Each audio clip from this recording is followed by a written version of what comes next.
Hello everyone, welcome, my name is Phoenix and this is the Consumer's Guide to Filmmaking. Thunderbolts, 2025, Jake Schreier.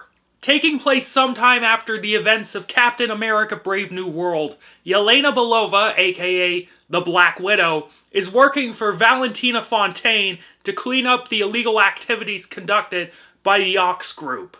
Sent to a secret mountain facility, Black Widow runs into not only the US agent, but Ghost, Taskmaster, and a random dude named Bob.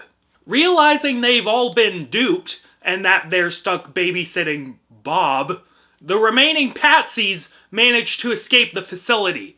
However, this team realizes that Bob is more important than they could realize, and is a critical part of Fontaine's evil schemes. Begrudgingly joined by the Winter Soldier and the Red Guardian, this band of misfits must stop Fontaine before her dastardly schemes destroy the world. It's been a while since I've said this about an MCU film, but this was okay. It was a fun bit of business, I must say. Filmmaking-wise, it doesn't do anything too special. The fight scenes are still not that great, and do an awful job of hiding the stunt doubles despite being shot wide. The music is also dime a dozen orchestra music, and I don't remember a single note of it. But surprisingly, there are some interesting things at times in this film. There was one interestingly blocked shot where everyone was kind of walking in a crisscross, and I thought that was well composed. The lighting seems a little more muted and natural compared to other Marvel slop, so that's something. The visual effects, while not particularly amazing, did sport one interesting moment, and that was when they introduced the Void. In what seemed to be a purposeful choice, it looked as if Lewis Pullman was left as a black outline in most shots. The only thing that demarcated him as a human being were those golden pin drop eyes. It was honestly a cool visual thing and was quite fun. Also in terms of production design, everyone looked like everyone. The Red Guardian and the US agent looked quite good. Shame that Taskmaster didn't stick around because her costume was kinda dope. Sentry looked cool as well.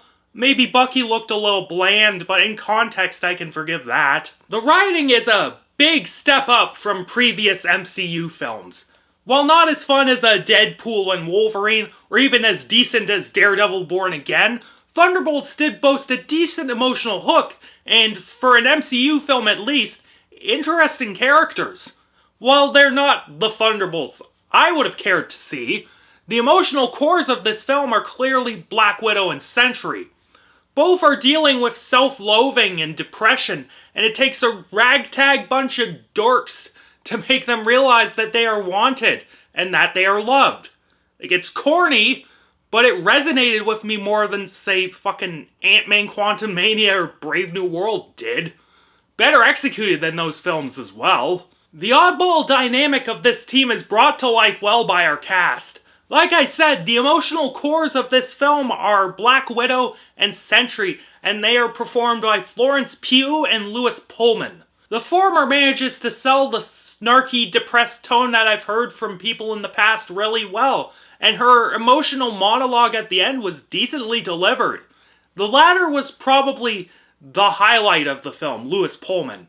Awkward in a quirky, funny way at first, Pullman's ability to turn that awkwardness into tragic pain as the script goes on is absolutely fantastic. Joining these two are David Harbour as the Red Guardian, who is fantastic and has great comedic and emotional moments throughout. Wyatt Russell returns as the US agent, and he cuts a hell of a presence.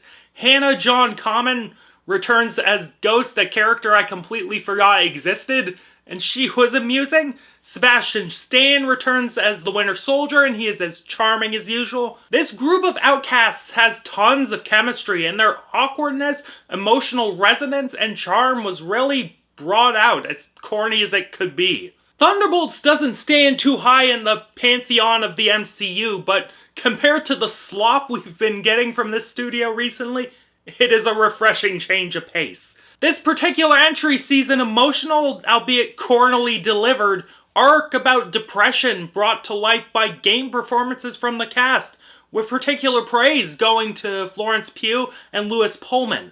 Not the best this franchise has to offer, but thank God it isn't trash. Fuck. I'm feeling a 6 out of 10 on this one. Maybe that's a tad generous. Maybe it's a little generous. But I'll take what I can get from Marvel at this point. Fuck. Catch you later, guys.